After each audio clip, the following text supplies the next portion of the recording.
I started working at Amazon in September 2020. So like there's no good time to work at Amazon, but definitely during a global pandemic was probably the worst time I could have picked. Welcome to the Harmony of Interest series, where we explore ideas that shape our world. My name is Evan Papp, and I'm the executive producer of Empathy Media Lab, which focuses on content on labor, political economy, art, and culture, and we're a proud member of the Labor Radio podcast network. Today, I'm speaking with Jake Burdett, who is a progressive activist and is the former Columbia Democratic Club president in Maryland. And we're going to discuss his time working in an Amazon warehouse, and we're also going to discuss all the work he's been doing in Maryland politics. So Jake, thanks so much for your time. Thank you for having me, Evan. So first question I always like to ask is, what was your path to becoming politically active? Yeah, good question. So I guess just for full context so that people know. So I'm 23 years old, and I'm sitting in my house in Howard County that I've lived in really my entire life.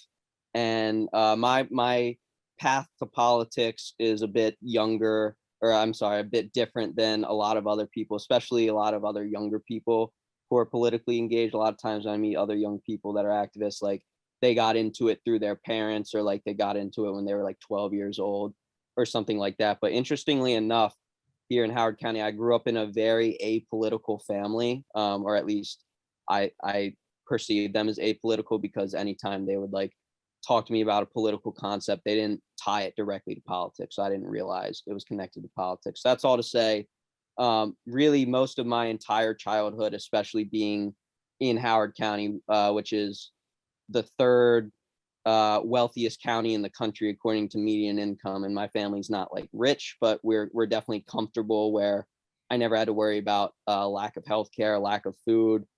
We had good public schools. Paying bills was never really an issue. So a lot of other people, that's how they get into politics, is that they've dealt with struggle personally. Maybe they did have a family that was struggling economically, and then it's kind of a lot harder to like avoid politics and the problems in our society if you're experiencing them firsthand. But because I didn't experience any of those problems, and politics was never introduced to me by my family or by my friends, it was something I was largely just ignorant to. And any societal ills I almost looked at as like justified, like that's just how the world works. I didn't even really know the power that politics could have on our system. And it wasn't until my senior year of high school in 2016, again, had never followed politics, didn't understand anything, but how could you not that was during the 2016 like presidential election with the crazy primary season, and whether it was Trump on the Republican side or Bernie on the Democratic side, I don't know how people couldn't somehow like get that grabbed their attention somehow. And that's basically what happened to me. Is I heard this Bernie Sanders guy, I didn't think much of him, but then not only stumbling on Bernie, but then stumbling, it also probably had to do with just my maturity level. Becoming 18, I was becoming intelligent enough to understand the political stuff. But on top of that, I stumbled on progressive YouTube, which I did not know existed. People like Secular Talk. I don't know if you're a progressive YouTube guy, Evan. Maybe you don't know any of these people, but like Secular Talk. And like Kyle Kalinske. And yes, those people. And like just the way that they presented news, of like actually having personality, being funny, and sharing stories that don't get mainstream coverage, and then not sharing it like in a typical reporter fashion of today at 2 p.m. there was a car accident, because that stuff was just boring to me. It never resonated. But hearing somebody like Kyle Kalinske joking around, somebody I could relate to a little bit, see myself in, and talking about these things like, hey, did you know every other country in Western Europe has like healthcare as a human right for free? Most of these other countries, you can go to college for free. You don't have to go in debt. And of course, I was 18 at the time applying to colleges. So like a lot of these things really blew my mind, like, deconstructed the reality that I thought existed. And then specifically with Bernie and Kyle Kalinski's like emphasis on income and wealth inequality, just hearing that explained to me made everything click in what I was seeing around me in my county, in Howard County. Because as I said, it's, a very wealthy county according to median income, but we still have a ton of income inequality. There are still homeless kids that I was going to school with, in the public school system, and people that, are missing meals because they don't their parents don't have the money. And these are people that are living like 2 miles away from $1 million plus homes that have everything. So, again, before that, I had been like shoved the pull yourself up by your bootstraps philosophy to a degree. Before then, I didn't realize that was a political philosophy, but I had bought into it to a degree. But then hearing how the system actually works made me kind of feel like an asshole for like how I had thought the world worked before. And it really radicalized me and thought like, I am in this very privileged position with all these problems. Like, maybe I can do something, use my resources, get involved with activism. And, so from there, my senior year, started to follow politics, really learn about progressive ideology. And it wasn't until I transferred to Salisbury University my sophomore year of college in 2017 that I actually started to get involved with real activism through like the local Our Revolution chapter, College Democrats chapter there. And then from there, I just, fell in love with it and have continued ever since. And you've been involved with, Our Revolution, Progressive Maryland. Also, have you been involved with DSA? So we did try to start a DSA chapter in Salisbury, where I went to school, Salisbury University, on the Eastern Shore, which is a very rural, more conservative part of the state than the rest of the state. So that was interesting. It didn't really get off the ground too much because we ended up just doing DSA type organizing in the College Democrats chapter that I was co-president of, but very much affiliated with DSA and like, very supportive of the cause. For sure. So talking about Maryland, it is generally a blue state, though we have a Republican governor, and we can talk about that if you want, which is kind of crazy how a lot of Democrats have been jealous during the 2018 election, probably because of the Montgomery County concern of their taxes being raised and things like that. But within a very blue state with the House of Representatives, two Democratic senators, on the Eastern Shore, you have a very reactionary representative named Andy Harris. And I knew you before this, and then I learned that you were in his office, or you were engaging with one of his staffers, and you were trying to live stream the interaction.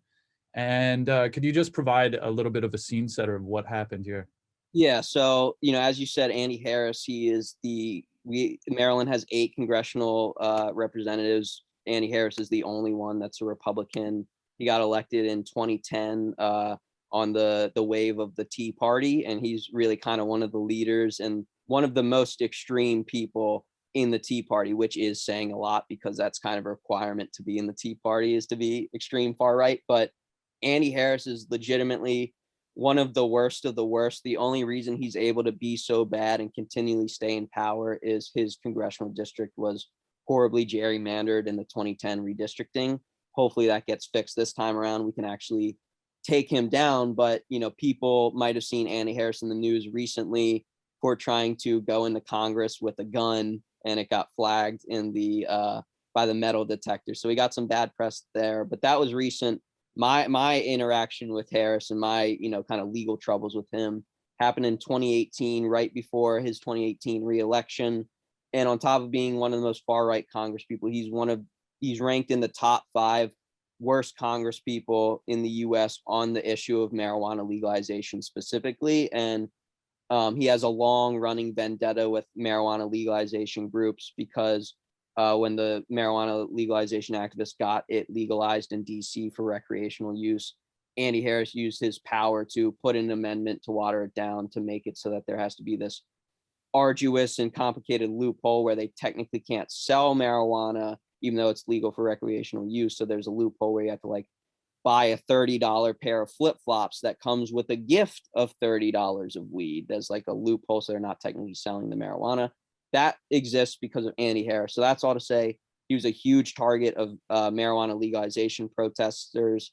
We decided to have a protest at his Salisbury office in October of 2018, right before his reelection. I was only 20 years old at the time and a student at Salisbury University. I did not even plan the protest. It was planned by a group called MDMJ, Maryland Marijuana Justice. I just attended. We were encouraged to live stream the protest at his congressional office in Salisbury, which Andy Harris was not at, but his staff was at. We entered the hallway. You know, it was a big office building with like, so that like the floor didn't just have Andy Harris's office, it had other business offices too, and we didn't know exactly which one was his. So there's probably like 40 of us all in the hall live streaming. They're trying to tell us stop live streaming. I'm thinking like, this is a congressional office, this is like a direct action, you're a public servant, like you shouldn't be able to tell us like stop, like you shouldn't be able to demand that we stop live streaming a protest. And you know, so we keep live streaming. The staffer invites like 6 to 8 of us into the office. I'm one of the 6 to 8. He asks us to stop recording. I kept recording, unbeknownst to them. And unbeknownst to me, that Maryland was one of 12 states to have a 2-party consent law where you need everybody's permission to record. So had I done what I did in DC or 38 other states, it would have been completely legal.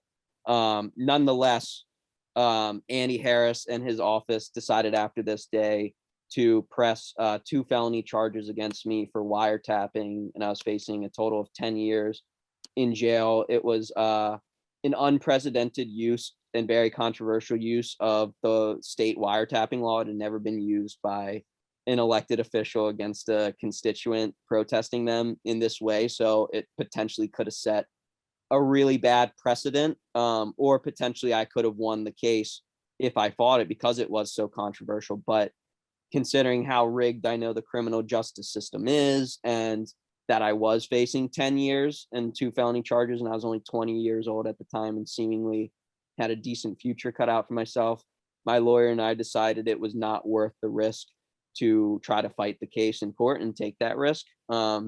So I ended up accepting a probation before judgment plea deal. And so it was technically no conviction, but I'm on probation. It was starting March 22nd, 2019 for 3 years. So I'll get off March 22nd, 2022. And even though I was not convicted, it is still on my criminal record. And I can't get it expunged until 3 years after the probation. So like 2025 at the earliest. And really what Andy Harris was trying to do was make an example out of me, try to ruin my future as a professional and as an activist, and really intimidate anybody else from ever trying to protest against him. And to a degree, it's worked. It definitely is harder for me to get jobs and whatnot, but I don't regret what I did. And I think Andy Harris is a monster for what he did to me or tried to do to me. And I hope somebody can take him out in 2022. Yeah, that is just a crazy story, to try to live stream a public servant, and they know that, they are on record in front of all these people. And then the live stream is just one other aspect of that in a public funded office. It is just, it's terrible. And obviously, you talk about like the commercialization of our data and how it's constantly being taken, yet there is these protections that can be used, for our public servants. And they have cameras in their office recording me the whole time. They actually went to like I was curious of like, because I deleted the live stream within 24 hours. So I was like, what even evidence do they have that I actually took this live stream? So like I emailed the state prosecutor, which was another thing, that it was a state prosecutor that went after me and not the county state's attorney, which is abnormal. And so I asked the state prosecutor, I'm like, can I see the evidence being used against me? And they sent me, Andy Harris's office had went like, I don't know if it was with the warrant or what, but they requested from like the top Facebook executives to get access to all of my personal Facebook messengers. And they sent me like a 300-page document of all my personal messages that the Facebook executives had signed off to like give to Andy Harris's office. So like, when you talk about the personal data, that's a good point. And then one other point I want to make about how controversial his prosecution was seen, which you could look this up in the Washington Post. It was national news, but because he got so much bad press for it, there's a state senator and state delegate, Delegate David Moon, and they introduced a bill this past session in Maryland to change the Maryland state wiretapping laws from maximum of 5 years in jail to only 90 days in jail, and from a felony to a misdemeanor.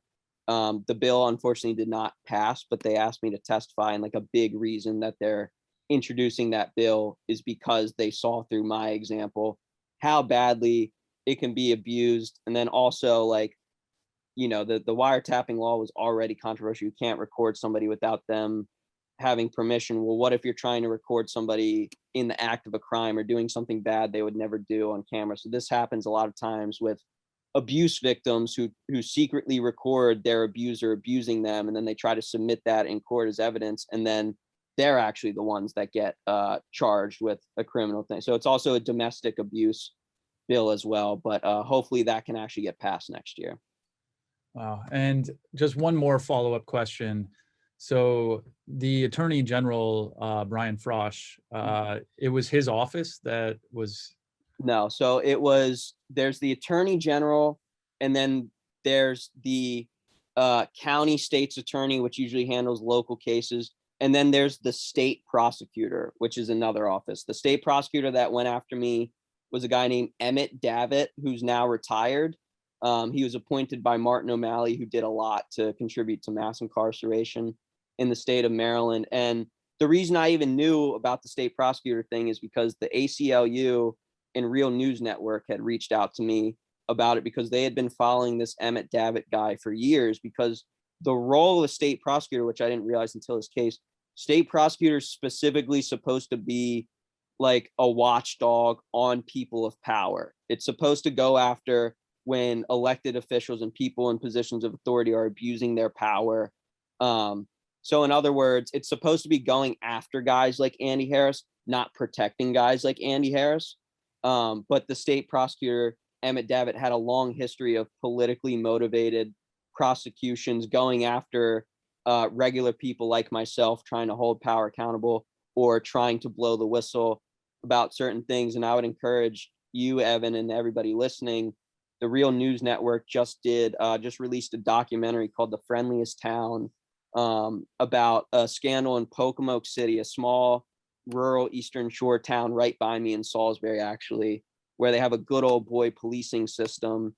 And the first Black police chief, Kelvin Sewell, was facing racist discrimination from the other police. So he blew the whistle and filed a lawsuit for $400,000 and won the lawsuit with other Black sheriffs who also filed the complaint. And then the state prosecutor, as retribution to that Black sheriff who blew the whistle, picked up like a 6-year-old traffic violation charge and pressed it against the whistleblowing cop. And he just got charged with it while I was still a student at Salisbury University. And it was clearly politically motivated. So yeah, they made a documentary about that just got released, I think maybe with HBO, and it's winning some awards. So that's all to say that this Emmett Davitt, I was not that state prosecutor's first victim, and I'm happy to see that guy gone. Yeah.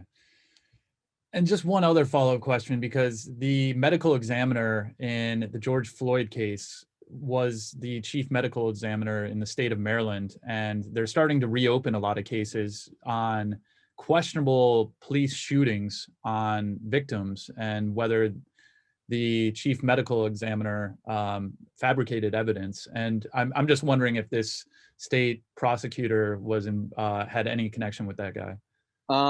Yeah, I would have to do more research. I don't quite know. It's probably more of a chance of just like the government's filled with a lot of really bad people, and those guys happen to be two of them. But it's also to show the importance of like these state level behind the scenes positions that nobody really pays attention to. Like they can be really damaging, first with what they do early on in their career, but then through that they get promoted to these other positions, and we see the damage that they've been able to do. So yeah, thanks for that. That's just a crazy story, and yeah, more people should learn about it and remove reactionaries from our government that shouldn't be in positions of power like Andy Harris.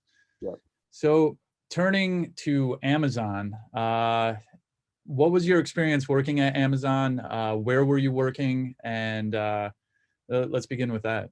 Yeah, so I started working at Amazon in September 2020. So like there's no good time to work at Amazon, but definitely during a global pandemic was probably the worst time I could have picked. Or actually, it was August 2020 I started, and just the context of what. And I worked at a warehouse in Baltimore called MTN5, in like the Dundalk, Baltimore kind of city line there.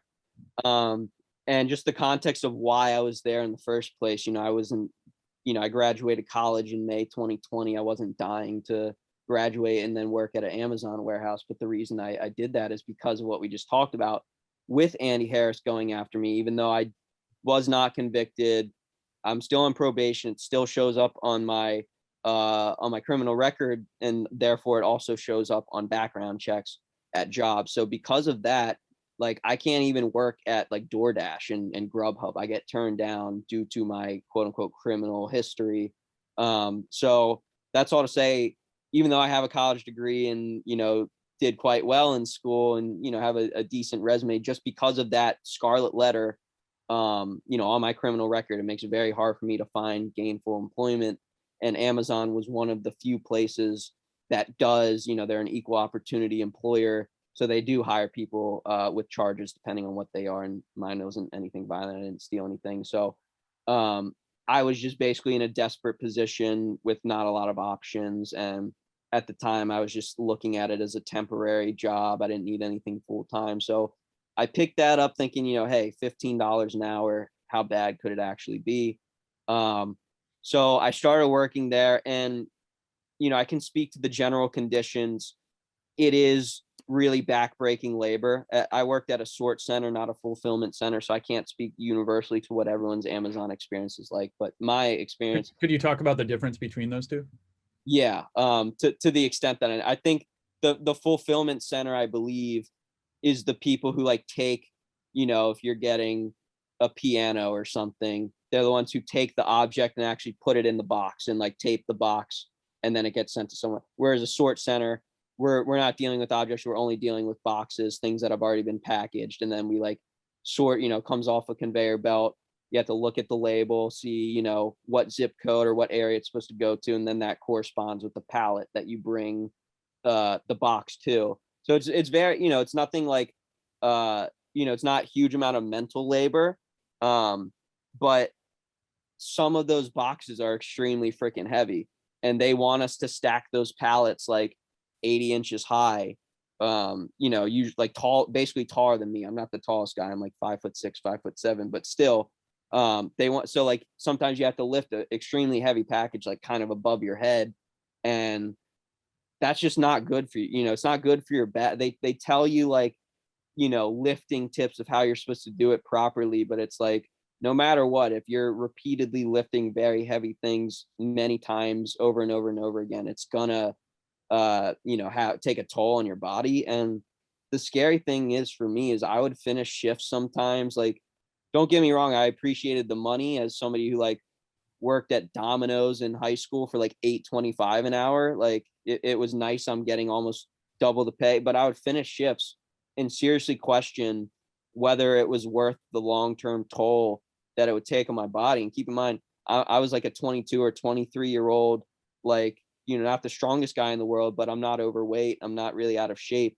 And then I'd see these like, 65-year-old little women who like should, really should be retired right now. And they're just doing this backbreaking labor. And I'm just like, this is just not right. But, everybody's in the same position I was in for a little bit of a different reason, but nobody wanted to be there. We were there because we don't really have much opportunity there. And we have nowhere else to go. So that is what I can say for the general work conditions. The thing I really want to touch on that I saw the most was the very alarming COVID conditions there. But I guess real quick, one other thing that was messed up like about the general conditions is what I liked about it is it was short shifts because it was a part-time factory. So the shifts are only like 4 hours. But then you can like double up and do doubles, and I did that a lot. But like the shifts, they're 4 hours, but they had the possibility to be what they call flexed up, meaning like the shift will get extended to 5 hours or to 4.5 hours or 4 hours and 45 minutes. They can't extend it longer than an hour, basically, but they can But a lot of people, they don't have a lot of money. They don't have their own transportation to and from work. So like they rely on like their friend or their mom to like come pick them up. So like, and that flex up thing, they don't really announce whether your shift is going to be flexed up until like there's only an hour or two left in the shift. So like that makes it very difficult for people to coordinate rides, like getting to and from work, because it expects whoever your ride is to just have a very flexible schedule. And there's no public transit nearby. There is one little like bus station thing, or at least it looks like a bus station. I never actually saw a bus go there. People would smoke there, but like I don't think the circulation super wide, because remember, this is Baltimore City, so like people are driving from Prince George's County to work there. I drove from Howard County to work there. Like, it's not necessarily a safe assumption that everybody working at the Baltimore warehouse lives at the Baltimore warehouse. How many employees did you estimate? Good question, Evan. And this is where we get into the COVID aspect. So, again, it was like 4-hour shifts. So there's like 6 or 7 shifts a day. So like, I only worked particular shifts. So I can't say, whether the other shifts had all new people or some of the same people. So there's probably overlap between some shifts. But what I can say is in a particular shift that I worked on, a 4-hour shift, we got email. I walked in my first time and I really felt like cattle in a herd, kind of like we're all just like grazing. There's like hundreds of us in this warehouse. That's just me eyeballing. I wasn't sure, but I could tell there's well over 100 people. Isn't there some like COVID regulations about like you can't have more than like 50 people in a gathering space or something like that? I didn't know. I was questioning it, but Amazon sent out an email confirming like, or basically trying to be transparent about their COVID statistics and tell us what measures they're taking. They send out a thing saying, good news, we're changing the maximum amount of people that we can have on a shift from 230 people to 210 people. So that doesn't mean every shift had that many people, but it shows during the middle of a global pandemic, they're willing to herd 200 plus people in this warehouse. Granted, it is a big warehouse, but still, it's not like every person is like equally spaced 6 feet apart. So it's like, no, there's workstations in the warehouse. So people get clustered together in certain spaces. And when we're picking up the packages off the conveyor belt and putting it on the pallet, it's these short little narrow corridors and you have to walk past people. Like it's basically impossible to socially distance and meet their productivity quotas and do the job effectively. You have to choose one or the other. And you're either going to get yelled at for not working hard enough, or you're going to get yelled at for not socially distancing. So it's kind of a lose-lose. That's their trick. They like to make it seem like it's the obligation of the individual workers to stay safe and not the company to set up conditions that keep us safe. And,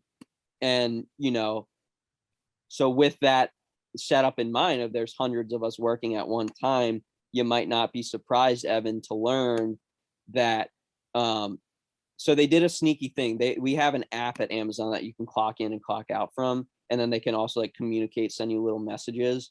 And again, in an attempt to pretend to be transparent, they would send us notifications every time one of our coworkers got diagnosed with COVID.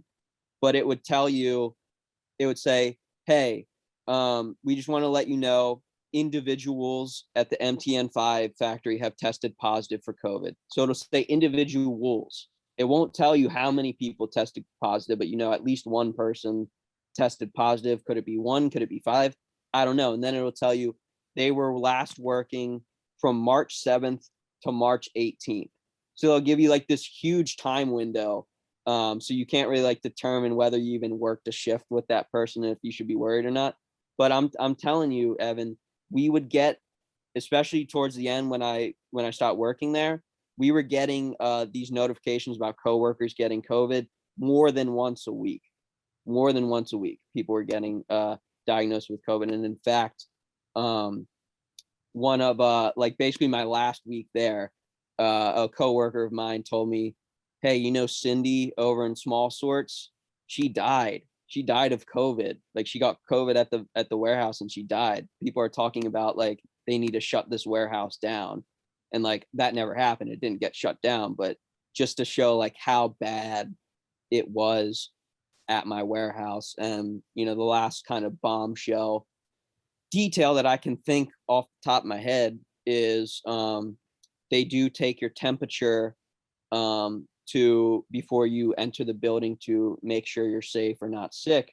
But I mean, Evan, if you were like the manager of a warehouse or something during COVID, what temperature would you set as like the cutoff? Like if your temperature is this or higher, I would not let you in. What would you choose?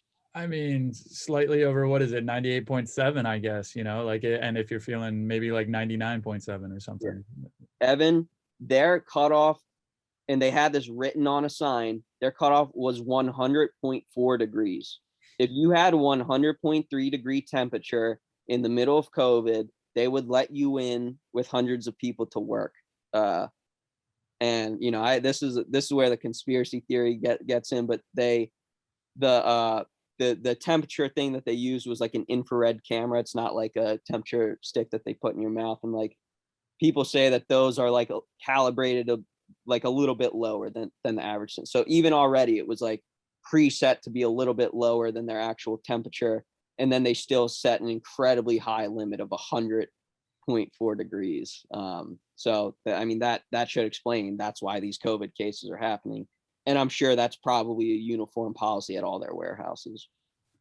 So obviously the organizing drive in Bessemer, Alabama raised awareness about some of the work conditions in these warehouses, and the fact that it's very difficult for workers to communicate because they're on an algorithmic management system where every second is being timed. So could you talk a little bit about what that algorithmic management system is? Because it seems in some ways that this is going to be the future that we need to demand our own rights to fight against, because from Uber to DoorDash to Amazon warehouses, it's going into hospitals and everything else to really have a complete surveillance of workers that are then managed by second through this algorithmic management. Yeah, no, it's a good question. And this is where I maybe am not the best Amazon employee advocate, because basically I mentioned earlier that I was at a part-time factory and there are other full-time factories. So I heard horror stories from other people. There's a lot of people that I worked with who had like worked at 3 or 4 different Amazon warehouses, and like the one where I was at was considered like the best it can get because it was part-time, and the part-time factories are held to much lower quota standards than the full-time factory. So yes, they do still have those algorithm things, certain scans per second.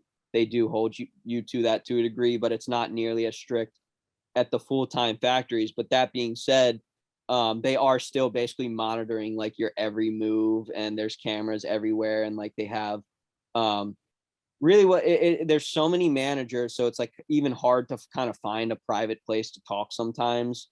And the fact the warehouse is so big that it can be hard to like talk, and then you're like you two might just be the only two in that big wide open space, so it's like obvious that you two are talking.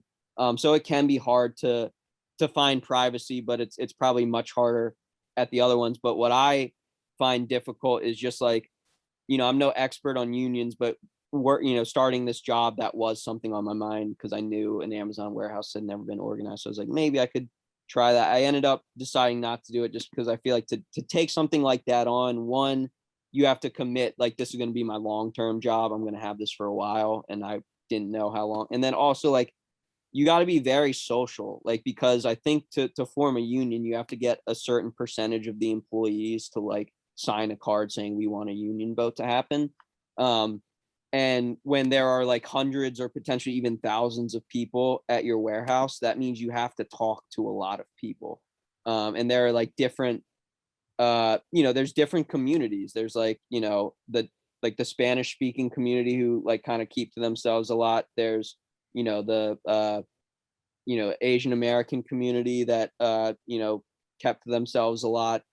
There's more interspersing between like the Black and white populations, but there are these different like little communities. And really what I think people need to like build up a team to organize and like, have people reach out to the different constituencies, bring them together, make them realize like, you may speak this language or be this race, but like we're all working people, working at the same warehouse. Um, And Jane McAfee, in her post-mortem of the failure of the Amazon Drive in Bessemer, talks about the need to go essentially do house visits, because you can't organize at the site. And you have to actually go to the houses and you have to figure out community engagement strategies. And that takes a lot of resources, a lot of time.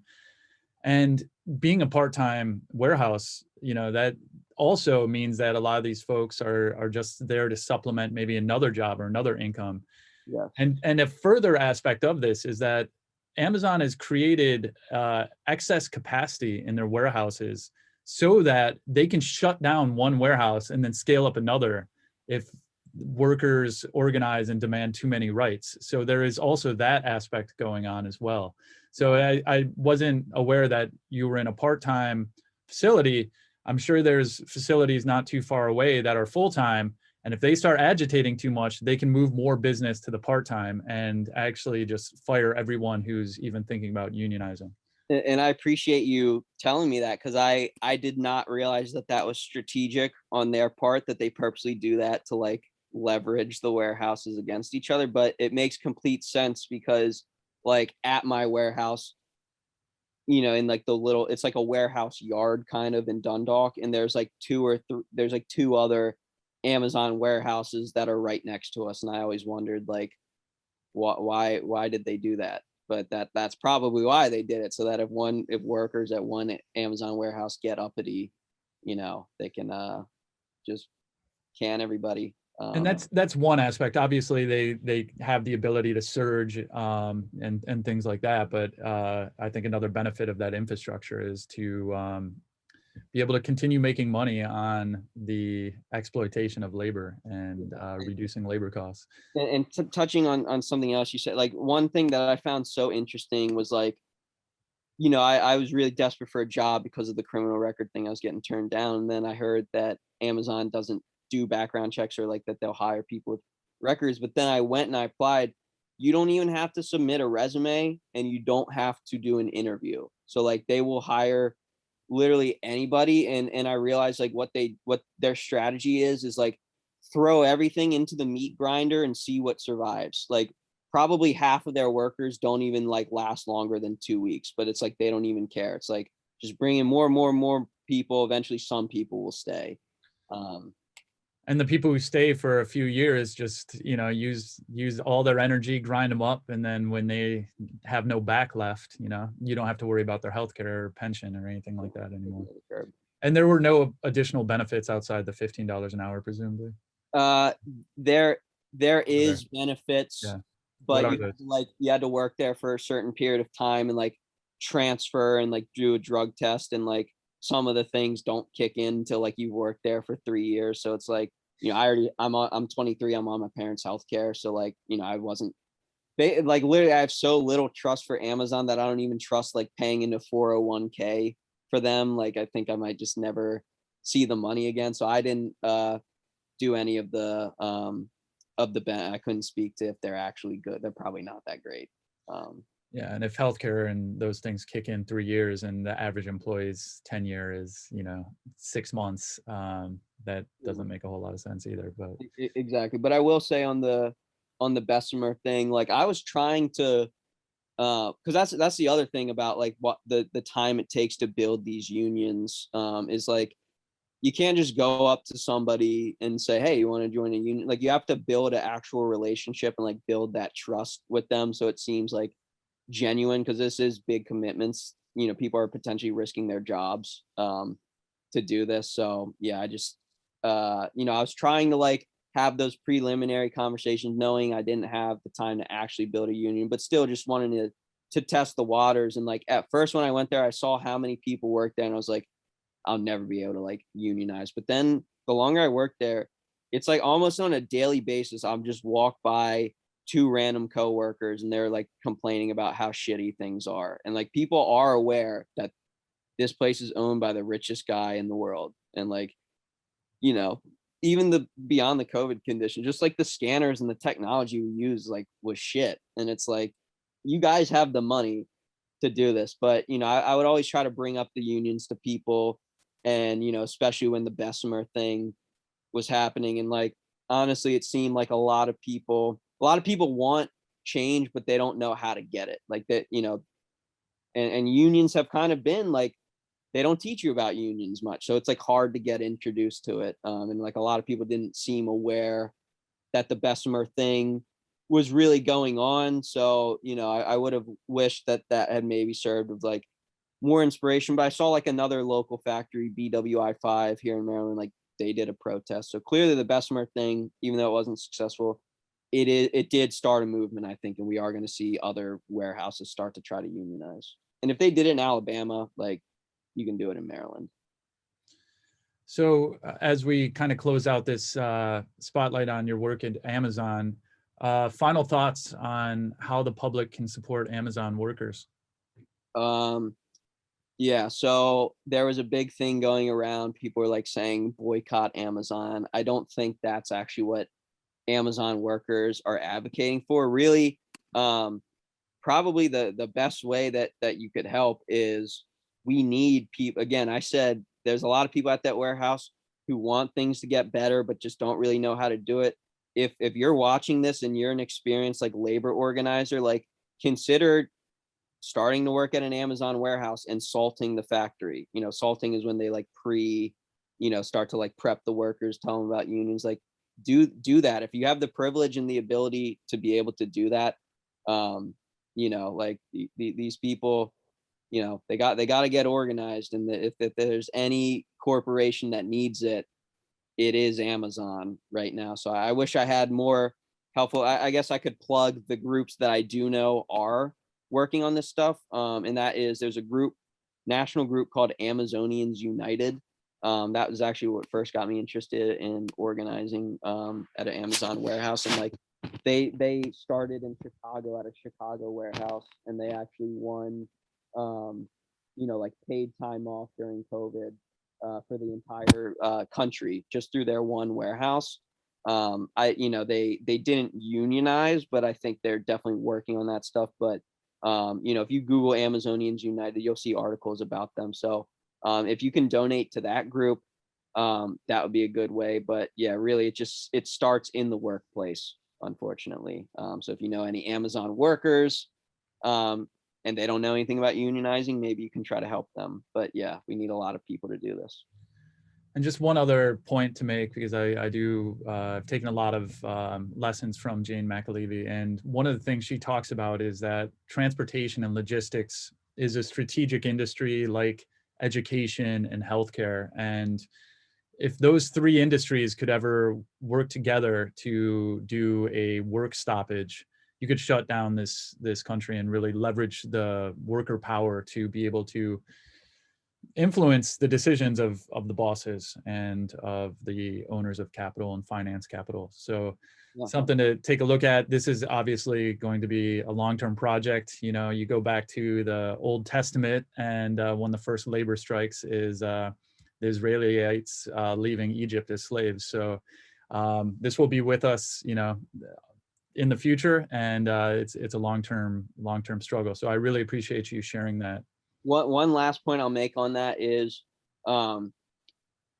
something, maybe a tool that could be leveraged, though you have to be very careful with this, is they have like a tier system of management. And I found out like the lowest tier of manager gets, like, after taxes, only 70 cents more an hour than your base level employee. So that's just to say, normally, like, that's what Amazon depends on, is to have vigilant managers that will crack down on unionization practices. But even the managers themselves are so like oppressed that even some of them seem open to, like, some of them will just openly say fuck Amazon. And like, I spoke to the Real News Network about some of these conditions.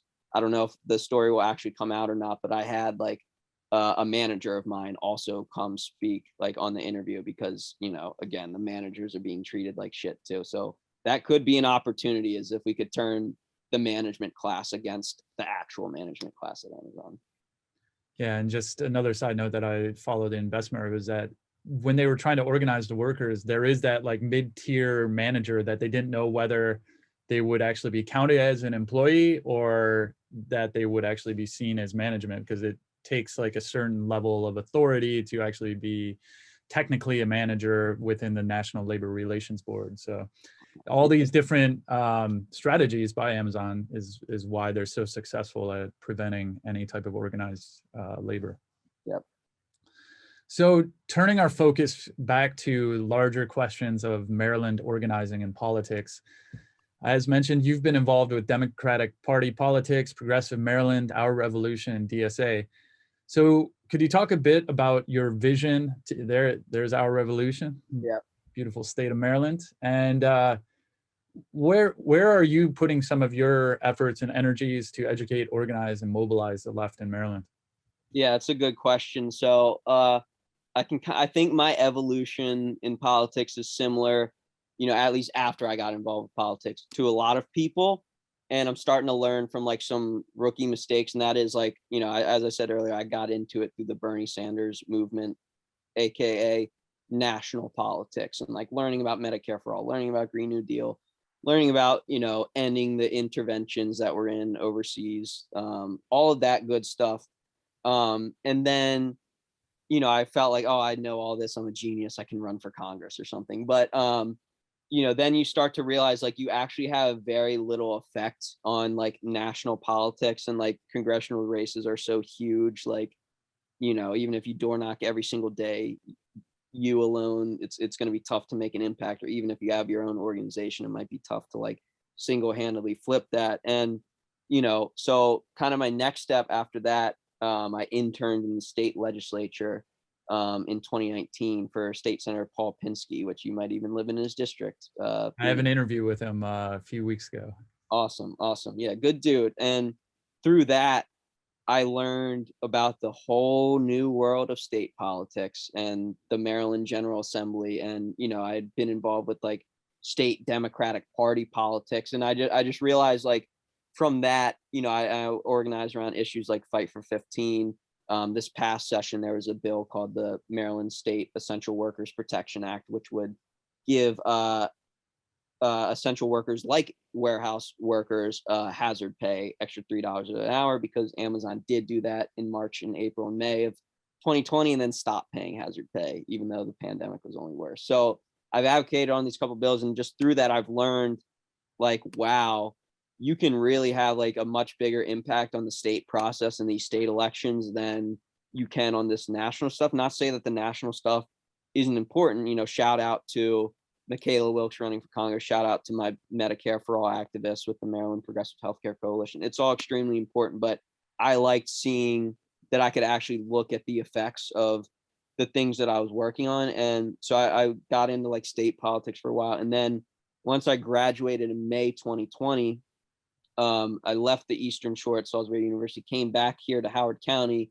and then got involved in local county politics. And I realized like what I just said about state politics of like, wow, you can have a much bigger impact here. It's even more so true with local county politics. So I graduated in May 2020, became a campaign manager for a Board of Education candidate, learned a lot about county politics through there. And then from there became president of the Columbia Democratic Club and got involved in like a lot of different local fights. Our county was one of 3 counties in the state of Maryland to have a contract with ICE to like detain undocumented people, and our county made like $1 or $2 million off of it. So I was very involved with the fight to get our Democratic county executive to end that. Recent fight on getting police body cameras in our county, which I feel like every other police station has that except us, but we got that. So that's my focus now really is the county, Howard County politics, and really specifically getting involved with the county politics. I realize, and you might be able to relate to this in Prince George's County, I realize that there's a huge disconnect between people in national progressive movements and people doing the actual local organizing work. Where you could have somebody understand the issues extremely well nationally, but the local issues, they're not debating Medicare for all in your county level. They're not, well, in Prince George's, they just passed a resolution for that. But in most counties, they're not debating Medicare for all. They're not debating Green New Deal. they're debating these other things. And at least in a suburban county like Howard County, about 80 to 90% of the stuff that they vote on is zoning and land use issues, aka development related stuff, which in all my years of state and federal politics, I hadn't heard anything ever talked about development. So like this was all a brand new issue for me. And the way that developers go about it, just like private health insurance and the military industrial complex, they all have these like talking points to make what they're doing sound reasonable. So do the developers, and to gaslight any critics. And the developer talking points is basically because our politicians are bought off at the local level, just like the state and national level, but it's not health insurance executives donating to county politicians. It's not the military industrial complex donating to politicians. It is developers donating to our politicians at the local level, at least in Prince George's County, Montgomery County, and Howard County. And so that's whose bidding they're doing. And the talking points that the developers use to like gaslight anybody that's critical of them buying off local politicians is they try to make development synonymous with affordable housing. So that way, if you're critical of developers, then they make it seem like you're actually criticizing affordable housing, and you don't want low income people in your community, and you're a NIMBY and you don't want people of color in your community, when the truth is the developers try to skirt building affordable housing every chance they get, because they'd much rather build like a single family home and make a lot more money. And they're the ones buying our politicians off. They're the ones crowding our schools. And I fell for a lot of these talking points at first, even though I came out of the progressive movement. I didn't know any better. So these last year or so, when I've started to like educate myself more on this issue, we just started, I was the Columbia Democratic Club president. We just had our elections yesterday. I did not run for re-election because we decided to instead start a new group called the Progressive Democrats of Howard County. And that's really going to be a big focus of this new group, is to educate the public on these land use and development issues, because I really do think that is the biggest issue that affects people in Howard County. And that's the reason, even though we are the third wealthiest county in the country, I think Prince George's County is the wealthiest Black majority population county in the country. But even though we have all these resources, the reason we can't pay for anything is because we're giving millions and millions of dollars in subsidies to these development corporations that are buying our politicians off. And that's why our schools are overcrowded. That's why we don't have enough money to provide universal free daycare, because it's being given to these developers that are like flooding our infrastructure. So that's my newest thing that I've like gotten really into. And because progressives are so ignorant on that issue, that's what I'm most passionate about, is really educating these people. Because again, the main counties in Maryland, the biggest ones, Howard County, Prince George's, Montgomery County, Anne Arundel, those are also all the counties with the biggest developer influence. So it's like, not just Howard County progressives need to get better on this stuff, but even in those other counties. So I want to, hopefully we can spread the word in other counties too. And then it's not just zoning and land use. We're also working on getting SROs or school police out of our schools in Howard County. But yeah, so that's kind of a summary of, what my focus right now is.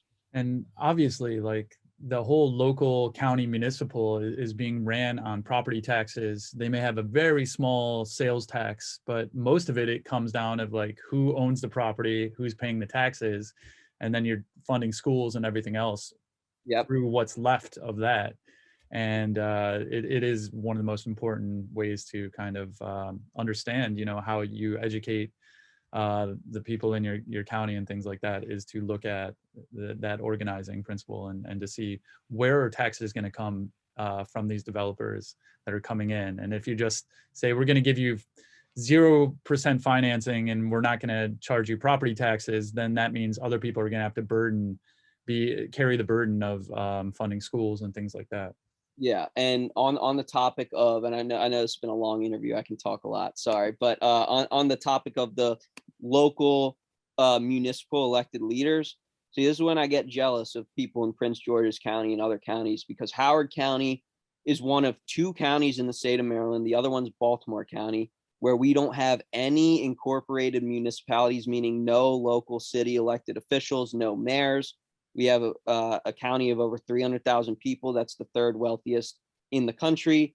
And yet for representation, we have 5 council members and a county executive. So it's an incredible amount of power concentrated in very few hands. And just to get, like the level of developer corruption that we have is like literally, in December, I think it was December, our county executive received $12,000 in donations from people tied to a developer the same month that he was voting on their development project. And I say we have no local elected municipalities. The closest thing we have is Columbia, Maryland, is in Howard County. It's the second biggest city in the state. It has over 100,000 people. Baltimore is the biggest. Columbia is the second biggest. A lot of people don't know that. But the closest thing they have, it's technically also a homeowners association, and they have an election. There's 9 different villages, and they have elections in the homeowners association. It's called the Columbia Association. And, they're elections, but they're not public elections. So therefore they're not subject to the same like financial regulations, and you don't have to file like finance reports to disclose who your donors were. And they do elections every year for Columbia Association. They just had the elections April 24th in Howard County, and this mysterious group called the Rouse Project popped up that basically was sending mailers out, had PR consultants, had advocacy consultants, basically spending like well over $50,000 on this HOA election. And it's suspected that it was all developer money, but they're able to get away with it because it's not a real election, so they don't have to report where their funding came from. And luckily, even though they spent all that money, they only won like 2 out of the 6 seats that were up for re-election. But I'm really scared that that model is going to be exported. The main developer in Howard County is called Howard Hughes Corporation. It's based in Texas, and I think that's going to be be Howard Hughes, presumably, like his foundation. Yeah. Yes, it was private foundation. They're called the Rouse Project, that dark money developer group, because Columbia was originally planned by a city planner named Jim Rouse, who's actually actor Edward Norton's grandfather, interestingly enough. But he designed the city in a very like progressive, forward thinking ways in like the 60s, like to like integrate different races and economic levels. But then Jim Rouse died and his company got purchased by Howard Hughes Corporation.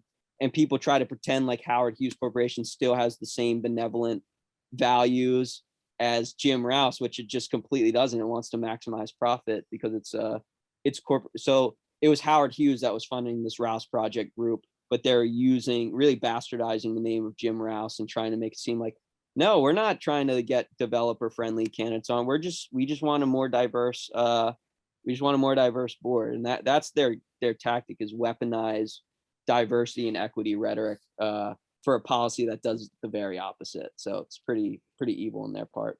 But yeah, they were unsuccessful, luckily, though I have a feeling they'll probably come back next year too. So you've been very generous with your time. And so final question in closing, where do you see opportunity and hope in 2021 and beyond? That's a great question. So I won't even waste my time with the national stuff, though. I wish the best of luck to Michaela Wilkes challenging Steny Hoyer in District 5, and Mayor Colin Byrd challenging Senator Chris Van Hollen. But really what I think needs to be the main focus of progressives, at least in Maryland, is on your local state delegate and state Senate races, maybe trying to find people to primary if you don't have such a progressive representative. That personally, I don't think there's going to be a great gubernatorial candidate in Maryland that I'm going to like find worth, investing my time into. But, back to the piece I said early, Howard County, our county council members and our county executive is up for re-election in 2022. I think all politics is local, and like people, we still have a year and a half or so until those elections. So like, if you're not very familiar with your state and local, like county politics, get familiar with it. Try to get involved with the progressive organization that you can organize with. and start gearing up for these elections. And at the very least, another good thing, if elections aren't your thing, 2021 session right around the corner. You said earlier, Evan, we have one of the bluest states in the country. And yes, on paper, that is the case. But if you were just to read a list of the policies that we get every year, you probably wouldn't guess that, because it's really not that progressive. But we need to start building this momentum for the priority 2021 issues now. I think it's a complete embarrassment that it's this long and Maryland still drags its feet on legalizing marijuana. So I think that's a big priority for the next year, hopefully. And yeah, just start to do that education now so that you're not doing it at the last second in 2022 or 2021. Yeah, and I always like saying, for people who are feeling despair, get involved, get active. You start feeling better about yourself, you start meeting likewise people, and that can start providing you with some hope and some optimism, because pessimism and cynicism, you can't get into the ring knowing you're going to lose and expect to fight. You to even get in the ring to fight, you have to have some sense of hope and optimism that you can change things and make things better. And if you're feeling isolated and alone, you need to, there's plenty of people around who are struggling, and work with different groups, because there's plenty of them. And so how can people follow your work? Yeah, so you can follow me personally on Twitter at Jake_Burdett. I'm pretty active there, and on Facebook, you search me up, Jake Burdett, you'll find it. But the thing that I'm really, my project that I'm most passionate about is this new Democratic club that we just launched, since we decided not to run for re-election in Columbia Democratic Club, just because we wanted something that was more explicitly progressive and comfortable with making criticisms of elected Democrats. So the new club we have, it's called Howard County Progressive I'm sorry, I'm messing it up. Still a new group. It's called Progressive Democrats of Howard County, PDHC, Progressive Democrats of Howard County. Look them up on Twitter. We do have a Twitter account. Again, this is brand new, so we haven't been very active, but we are about to be at Progress HOCO on Twitter.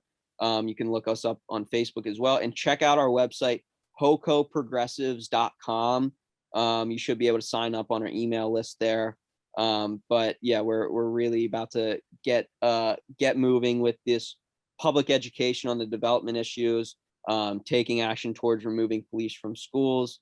And then we're also have a committee specializing in international relations and educating Americans on a lot of the bad stuff we do overseas, propping up some of the stuff going on in Israel against Palestinians right now. So be on the lookout for all that. Again, that's hocoprogressives.com. And yeah, I think that's about it. Jake Burdett, thank you so much for your time and all the work that you're doing. Appreciate that, Evan.